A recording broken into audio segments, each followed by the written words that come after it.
Alors, juste ce chapitre, c'est un exemple de livret de suivi que je vous propose. Bien sûr, vous pouvez l'adapter, le mettre à votre style, l'améliorer. Là, vous voyez, j'ai pas mis du tout d'image, mais parce que j'ai pas de référence de structure.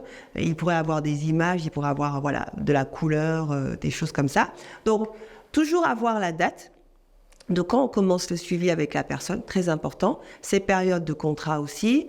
Donc, au moins avoir une contextualisation, le nom de la structure, le prénom, et puis toutes les informations qui le concernent. Là, je vous ai mis les choses auxquelles j'ai pensé, mais c'est non exhaustif, je vais y arriver.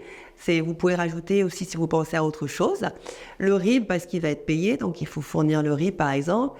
La mobilité, est-ce qu'il est véhiculé, est-ce qu'il a le permis, et des commentaires. Vous voyez, je rajoute des commentaires, ça peut être intéressant pour vous. Ensuite, au niveau de la santé, par exemple, pour le cas Martin, là, on aurait pu entourer RQTH et on aurait pu mettre suivi par Cap Emploi et le nom du conseiller ou de la conseillère. Ensuite, France Travail, donc anciennement Pôle Emploi, obligé d'avoir son numéro de Pôle Emploi, sa date d'inscription et puis toutes les références qu'on peut avoir aussi autour de la CAF, s'il y a, et le nom d'une assistante sociale ou d'un référent travailleur social.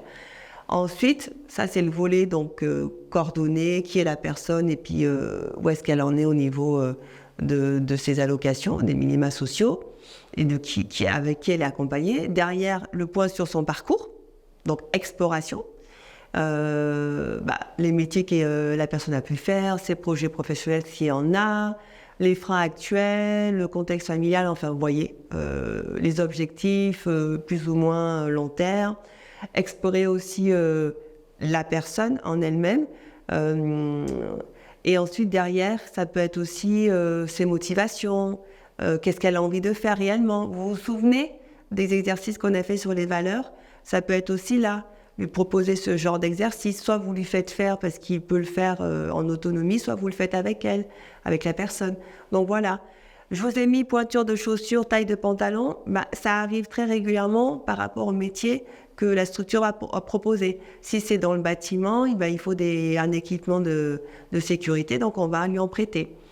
Je vous ai mis un petit schéma, effectivement. Qu'est-ce que la personne se sent capable de faire, pas capable, qu'est-ce qu'elle peut faire, voilà.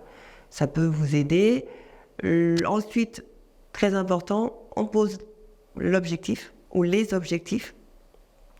On voit qu'est-ce qu'on peut en faire de ces objectifs-là, les prioriser, finalement.